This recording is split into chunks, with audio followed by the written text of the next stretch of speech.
కంటేనే అమ్మని అంటే ఎలా.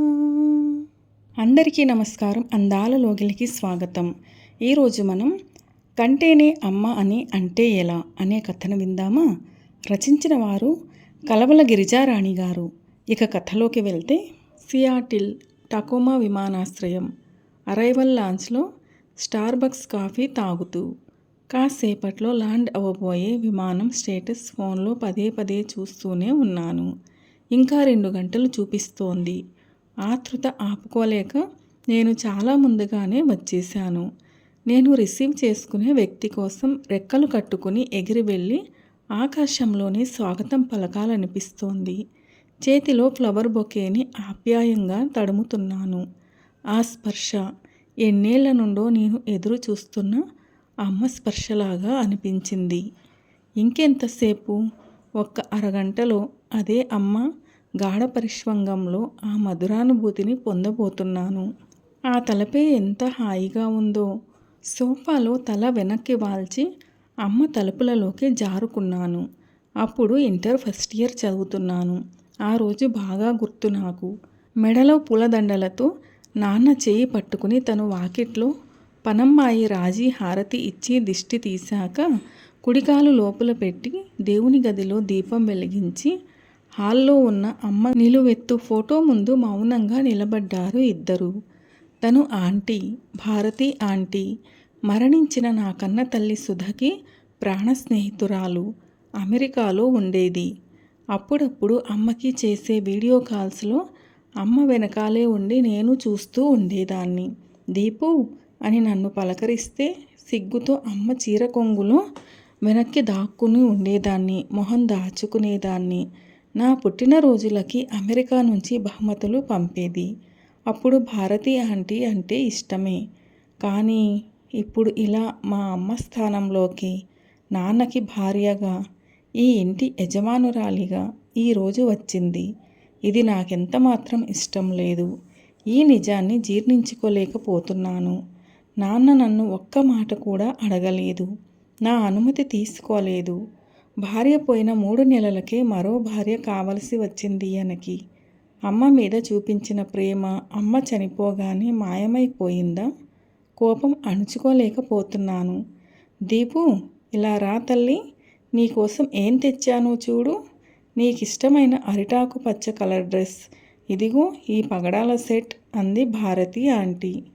బహుమతులిచ్చి నన్ను తన బుట్టలో వేసుకోవాలనుకుంటోంది కాబోలు. కోపం తమాయించుకోలేక తనకేం జవాబు ఇవ్వకుండా టీపాయ్ మీదున్న గాజు ఫ్లవర్ వాజ్ని బలంగా నేలకేసి కొట్టి రివ్వున నా రూంలోకి వెళ్ళిపోయాను. నా చేష్టలకి నాన్న ఏదో సంజాయిషి ఇస్తున్నట్టున్నారు. పర్వాలేదు శేఖర్. దీపు కోపానికి, ఆవేశానికి అర్థం ఉంది. సుధస్థానంలో నేను నన్ను ఊహించుకోలేకపోతోంది. 4 రోజులు పోతే నాకు చేరిక అవుతుంది. దేనికైనా కొంత సమయం పడుతుంది. వరీ అవ్వకు. భారతి ఆంటీ మాటలు వినపడ్డాయి. కసితో పళ్ళు నూరుకున్నాను. నేను చచ్చినా నీకు చేరువ అవను. ఈ ఇంట్లో నువ్వు నాకు శత్రువువి. డాక్టర్గా నాన్న బిజీగా ఉండి నన్ను పట్టించుకోలేకపోతున్నా పర్వాలేదు. నా గురించి నేను చూసుకోగలను. నీ అవసరం నాకేమీ లేదు అనుకుంటూ, అమ్మా, నన్ను వదిలి ఎందుకు వెళ్ళిపోయావు? నువ్వు లేకపోబట్టే కదా ఆంటీ నాన్న పక్కన నీ స్థానం ఆక్రమించింది అంటూ చనిపోయిన అమ్మని తలుచుకుంటూ రోధిస్తూ ఎప్పటికో తెల్లవారుజాముకి నిద్రపోయాను. మూసుకున్న నా కళ్ళ మీదకి ఒక్కసారిగా వెలుతురు పడేసరికి మెలకువ వచ్చేసింది. కిటికీ కర్టెన్ పక్కకి జరుపుతున్న భారతి ఆంటీ నన్ను చూసి చిరునవ్వుతో దగ్గరికి వచ్చి నా తల నిమిరి, గుడ్ మార్నింగ్ దీపు, స్నానం చేసి కిందికి రా. మీ నాన్న నీ కోసం వెయిట్ చేస్తున్నారు. బ్రేక్ఫాస్ట్ చేద్దురు కానీ. కాలేజ్ టైం అవుతోంది నీకు. ఆ చేయిని విసురుగా తోసేసి మంచం దిగి బాత్రూంలోకి వెళ్ళిపోయాను. డైనింగ్ టేబుల్ దగ్గర రాజీ పెట్టిన టిఫిన్ తినేసి నాన్న ఏదో చెప్పబోతున్నా వినిపించుకోకుండా గబగబా వెళ్ళిపోయాను. కాలేజీలో మూడీగా కూర్చున్న నన్ను చూసి నా క్లోజ్ ఫ్రెండ్స్ విజ్జి, బబ్లు, దీపు, నిజమేనా మీ డాడీ ఇంకో పెళ్లి చేసుకున్నారట కదా? ఇలా వచ్చిన కొత్త మమ్మీలు పరమ గయ్యాళిగా ఉంటారట మా అమ్మా నాన్న అనుకుంటున్నారు. నువ్వు చాలా జాగ్రత్తగా ఉండాలి అంటూ నాలో అగ్నికి ఆజ్యం పోశారు. ఈరోజు దీపు మూడ్ బాగోలేదు. క్లాస్ డుమ్మా కొట్టి సినిమాకి పోదాం పదండి బబ్లు అనేసరికి నాకు కొంత రిలీఫ్ కావాలనిపించి లేచాను. సినిమా అయ్యాక అక్కడి నుంచి హోటల్కి వెళ్ళి తినేశాక ఇంటి దగ్గర డ్రాప్ చేశాడు. హై స్కూల్లో చదువుకున్నప్పటి నుంచి మేము కూడా ముగ్గురం చాలా క్లోజ్గా ఉండేవాళ్ళం. అమ్మా నాన్న ఎప్పుడూ అడిగినంత డబ్బు పాకెట్ మనీగా ఇవ్వడంతో విచ్చలవిడిగా ఖర్చు పెట్టేదాన్ని. దాంతో వీళ్ళ సరదాలు తీరుతూ ఉండటంతో నాకు ఎక్కువ ఇంపార్టెన్స్ ఇచ్చేవారు. అది చాలా గొప్పగా ఫీల్ అయ్యేదాన్ని. నా కోసమే కాబోలు గేటు దగ్గర నిలబడి ఉన్న భారతి ఆంటీని నిర్లక్ష్యంగా చూస్తూ లోపలికి వెళ్ళిపోయాను. నా ఆలస్యానికి కారణం బబ్లు గురించి అడుగుతుందేమో అనుకున్నా. అడిగితే నా ఇష్టం వచ్చినట్లు ఉంటాను, నువ్వెవరు నన్ను అడగడానికి అని సమాధానం రెడీగా ఉంచుకున్నాను. కానీ ఒక్క మాట కూడా అడగలేదు. పైగా గులాబ్ జామున్ చేశాను దీపు, త్వరగా ఫ్రెష్ అయ్యిరా అనేసరికి ఏదైనా అడిగితే గొడవ పెట్టుకుందామని చూస్తే ఇలా శాంతంగా ఉండడం నాకు కొరుకుడు పడలేదు. నాకు ఆకలి లేదు, నేను బయటే తినేసి వచ్చాను, డిన్నర్ కూడా అక్కర్లేదు, నన్ను పిలవకు అంటూ రూమ్లోకి వెళ్ళిపోయాను. మర్నాడు నాన్నని 5,000 కావాలని అడిగాను. ఎప్పుడు ఎందుకు అని అడగకుండానే ఎంత కావాలంటే అంత ఇచ్చే నాన్న ఆ రోజు మాత్రం ఇప్పుడు అంత డబ్బు ఎందుకు, ఏం కొనాలి అని అడిగేసరికి విజ్జి బర్త్డే నాన్న, గిఫ్ట్ కొనాలి అన్నాను. అమ్మతో మాట్లాడు, తను చెబుతుంది నీకు అంటూనే చెబుతున్నది వినిపించుకోకుండా లేచి వెళ్ళిపోయారు. కోపం పట్టలేక ఆ తర్వాత నానా రచ్చా చేశాను. ఆంటీని అనరాని మాటలు అన్నాను. తనేమాత్రం కోపం తెచ్చుకోకుండా, కూల్ దీపు, ఇదంతా నీ మంచి కోసమే చేశాను, ఇక నుంచి నీకు పాకెట్ మనీగా ఏదీ ఇవ్వదలుచుకోలేదు, నీవు ఏం కొనుక్కోవాలన్నా నాకు చెప్పు, నేను తీసుకుంటాను, నెలకి 2 సార్లు మనం ముగ్గురం కలిసి సినిమాకో హోటల్కో వెళ్దాం, నీకు డబ్బు విలువ తెలియడం లేదు, పైగా నీ స్నేహితుల ఎంపిక సరైనది కాదు, వాళ్ళు నీ మీద ప్రేమతో కాదు, నువ్వు వాళ్ళకి ఖర్చు పెడుతున్న సరదాల కోసం నీ వెంట తిరుగుతున్నారు, అది నీకు తెలియడం లేదమ్మా అంటూ నా స్వేచ్ఛకి బ్రేక్ వేసింది. నేను అలిగి అన్నం మానేసినా కూడా నాన్న కరగలేదు. నాన్నని పూర్తిగా తన గుప్పిట్లో పెట్టుకుందనే అభిప్రాయంతో తన మీద నాకు అంతకంతకు కక్ష పెరిగిపోసాగింది. ఏం చేయలేకపోతున్నాను. నా దగ్గర వాళ్ళ సరదాలు తీరకపోవడంతో విజ్జి బబ్లు నన్ను తప్పించుకుని తిరగడం మొదలుపెట్టారు. ఎక్కడికి వెళ్ళినా సరే వాళ్ళిద్దరే వెళ్ళేవారు, నన్ను పిలవడం మానేశారు. దీనంతటికీ కారణం ఆంటీయే. నాకు చాలా ఉక్రోషంగా ఉండేది. ఇదిలా ఉండగా ఒకరోజు ఉదయమే నా క్లాస్మేట్ రూప ఫోన్ చేసింది. బబ్లు మూలంగా విజ్జీకి ప్రెగ్నెన్సీ వచ్చింది, తను సూసైడ్ చేసుకోబోయిందని, విజ్జీ పేరెంట్స్ బబ్లు మీద పోలీస్ రిపోర్ట్ ఇచ్చారు అని చెప్పింది. షాక్ అయ్యాను నేను. బబ్లుతో స్నేహం ఇలా దారి తీసిందా? అమ్మో, విజ్జీ ప్లేస్లో నేనుంటేను? ఆ ఊహకే ఒళ్ళు జలధరించింది. మనసులో భారతి ఆంటీ మీద మొదటిసారిగా మంచి అభిప్రాయం ఏర్పడింది. ఏదైనా నాకు ఇటువంటి స్నేహం దూరం అవ్వడానికి కారణమైందని మాత్రమే. అమ్మ స్థానం ఆక్రమించుకున్న కోపం అలాగే ఉంది. నన్ను తన గ్రిప్లో పెట్టేసుకుంది. ఎదురు తిరిగి ఏమీ చెప్పలేని పరిస్థితిలో ఉండిపోయాను. అయితే ఎక్కడా నాకు లోటు లేకుండానే, నాకెటువంటి ఇబ్బంది లేకుండా అన్నీ అమర్చుతోంది. నా మనసుని ఎరిగే తాను ప్రవర్తించేది. కానీ నా మనసుకి మాత్రం దగ్గర కాలేకపోయింది. ఇలా మా ఇద్దరి మధ్య ఏమాత్రం అనుబంధం పెరగకుండానే కొన్ని సంవత్సరాల కాలం గడిచిపోయింది.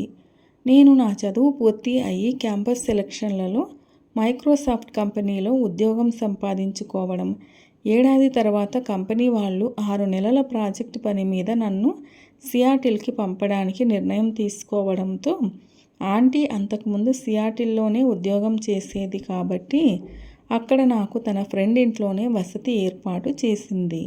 అమెరికా వెళ్ళినా కూడా తన ఆంక్షలు ఏంటి, అక్కడ కూడా నాకు కేర్ టేకర్లని పెడుతోంది. నేను అక్కడ ఉండను, వేరే చోట ఉంటాను అన్నా కూడా వీల్లేదని ఖరాఖండిగా చెప్పింది. నాన్న కూడా ఇదే మొదటిసారి కదా నువ్వు అమెరికా వెళ్తున్నది. అక్కడ తెలిసిన వారి హెల్ప్ అవసరం కదా.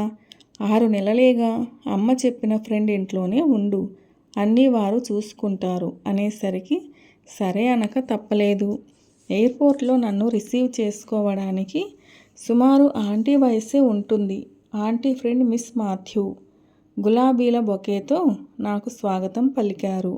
ఇంటికి వెళ్ళేటప్పుడు కారులో ఆంటీ గురించి చెబుతూ తనకి చాలా మంచి స్నేహితురాలని, మంచి వ్యక్తి అని, ఎవరికి సహాయం కావాలన్నా మంచి మనసుతో చేసేదని, తను నిలవనీడలేని సమయంలో తనని ఆదుకుని తన జీవనోపాధికి ఓ మార్గం చూపించిన దేవత భారతి అని పొగడడం నాకు చేదు మాత్రం మింగినట్టు అనిపించింది.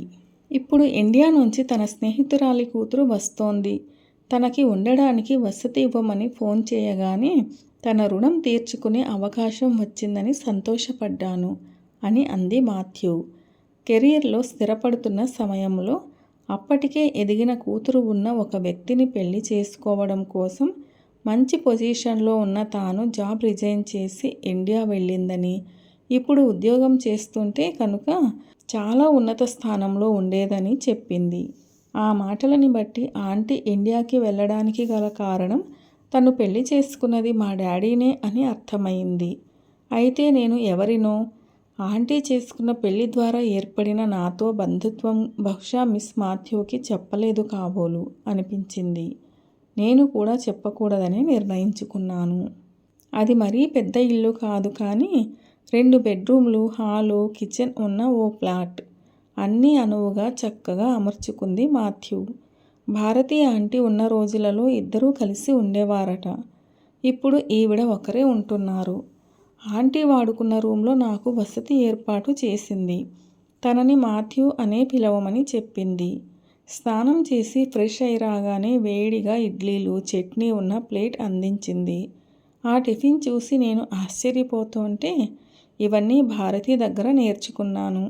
అంతేకాదు కొంచెం తెలుగు కూడా వచ్చు నాకు అంటూ అమెరికన్ ఇంగ్లీష్ యాసలో ఇడలీ బావుందా అని అడిగేసరికి నాకు నవ్వు ఆగలేదు. మర్నాడు తన కారులో నన్ను ఆఫీసుకి దింపుతూ ఆఫీసు అయిపోగానే ఫోన్ చేస్తే వచ్చి పికప్ చేసుకుంటాను, కాస్త అలవాటైతే ఆఫీసు బస్సులో వెళ్ళవచ్చు అంటూ దింపి వెళ్ళింది. నెమ్మదిగా ఆఫీసు పనికి, అమెరికా వాతావరణానికి అలవాటు పడ్డాను.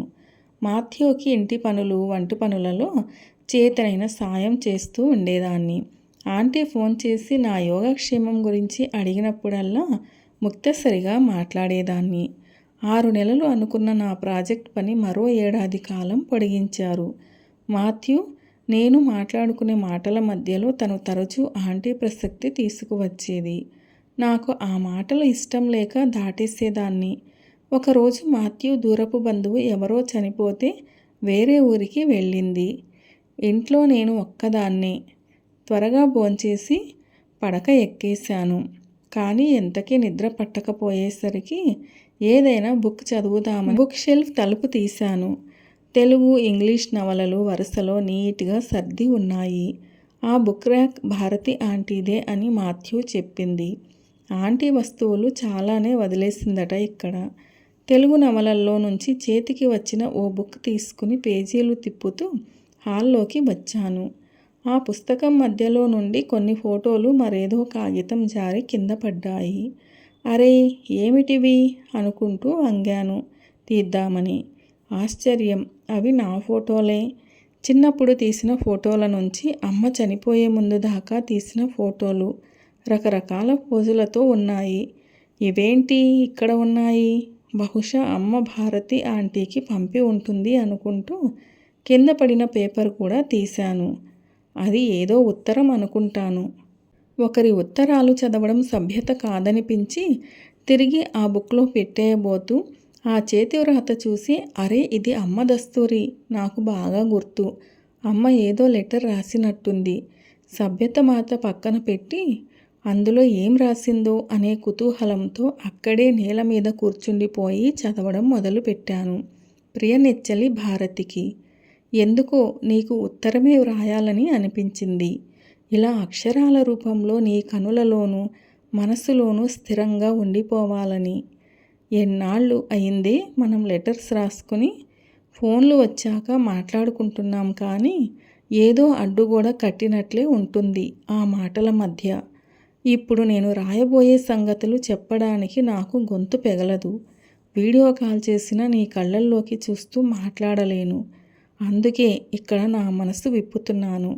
ముందుగానే నిన్నో కోరిక కోరుతున్నాను. కాదనకు. కాదంటే నా మీద ఒట్టే, గుర్తుంచుకో. త్యాగమూర్తి అనే బిరుదు నీకు సరిగ్గా సరిపోతుంది. నా కోసం నీ జీవితం త్యాగం చేశావు. నువ్వు కోరుకున్న శేఖర్ని నేను ఇష్టపడుతున్న సంగతి తెలుసుకుని శేఖర్ని ఒప్పించి తనని నాకు జత చేశావు. మీరిద్దరూ ఒకటి కావాలనుకుని చేసుకున్న బాసలు నాకు తెలియకుండా చేసి ఒంటరిగా మిగిలిపోయావు. ఆ తర్వాత ఈ సంగతి తెలిసి నిన్ను అన్యాయం చేశానని ఎంత బాధపడ్డానో నా మనసుకే తెలుసు. ఆ మనసు పడ్డ మిమ్మల్ని ఇద్దరినీ మళ్ళీ ఒకటి చేయడం కోసమే కాబోలు దేవుడు నాకు దారి చూపించాడు. త్వరలోనే తన దగ్గరకు వచ్చేయమన్నాడు. లంగ్ క్యాన్సర్ అన్ని స్టేజ్లు దాటిపోగా చివరి దశకు వచ్చేశాను. అందుకే నిన్ను నా కోరిక తీర్చమని అడుగుతున్నాను. కాదనకు. శేఖర్తో పాటు నీకు దీపు బాధ్యత కూడా అప్పచెబుతున్నాను. దానికి మా ఇద్దరి గారాబం కొంత మొండితనాన్ని ఇచ్చింది. ఆడింది ఆట, పాడింది పాట అయ్యింది. చదువు మీద శ్రద్ధ తగ్గింది. స్నేహాలు పెరిగిపోతున్నాయి. కాదంటే బాధపడుతుందని అడిగినంత డబ్బులు ఇచ్చేస్తున్నాం. దాంతో డబ్బు విలువ కూడా తెలియడం లేదు. నా ఆరోగ్యం పూర్తిగా దిగజారిపోవడంతో దీపు మీద ఎక్కువ కాన్సంట్రేషన్ చేయలేకపోయాం. నేను, శేఖర్. ఈ బాధ్యతలు నువ్వే తీసుకోవాలి. నీ పెంపకంలో దీపు క్రమశిక్షణతో పెరగగలదని నాకు పూర్తి నమ్మకం ఉంది. అది మంచి చదువు, సంస్కారంతో పాటుగా ఉన్నత స్థాయిలో ఉండాలనేది నా ఆశ. దీపుకి అమ్మ స్థానంలోకి నా తర్వాత నిన్ను తీసుకురావాలని శేఖర్ దగ్గర మాట తీసుకున్నాను. శేఖర్ ఒప్పుకున్నాడు. నువ్వు కూడా ఒప్పుకుని తీరాలి. నా వలన నువ్వు కోల్పోయిన జీవితం తిరిగి నా వల్లే పొందాలి. ఇదే నా ఆఖరి కోరిక. నువ్వు నన్ను చూడటానికి వచ్చేసరికే నేను వెళ్ళిపోయి ఉంటాను. రోజుల్లోకి వచ్చేశాను.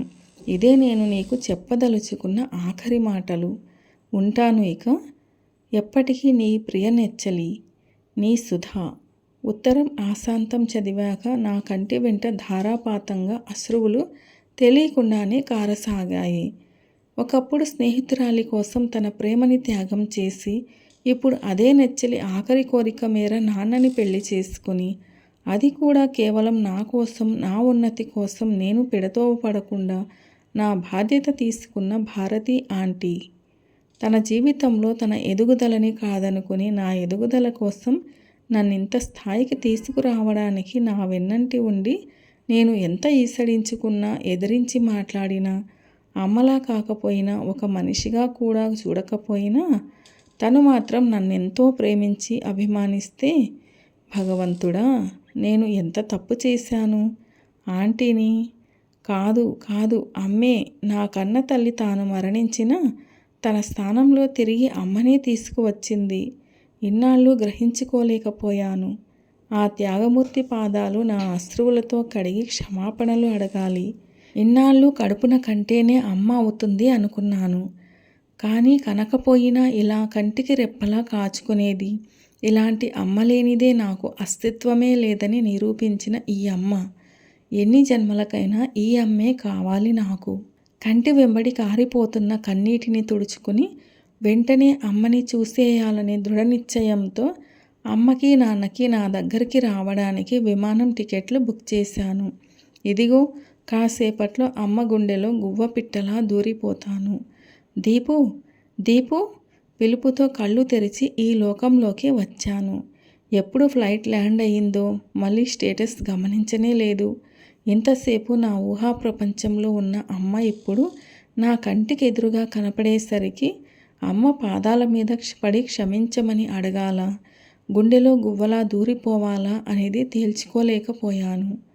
ప్రేమపూర్వకమైన చిరునవ్వుతో అమ్మ తన 2 చేతులు చాచి పిలిచేసరికి ఉద్వేగంతో ఒక్క ఉదుటున అమ్మ బాహువులలో ఇమిడిపోయి అమ్మా అమ్మా అని ఆర్తిగా అరుస్తూ పిలుస్తూ దారి తప్పిన లేగదూడ తిరిగి తల్లిని చేరి ఎలాంటి అనుభూతి పొందుతుందో అలాగా నేను కూడా తన గాఢ పరిష్వంగంలో ఇన్నాళ్ళు దూరం చేసుకున్న అమ్మ ప్రేమామృతాన్ని తనివి తీరా రుచి చూశాను.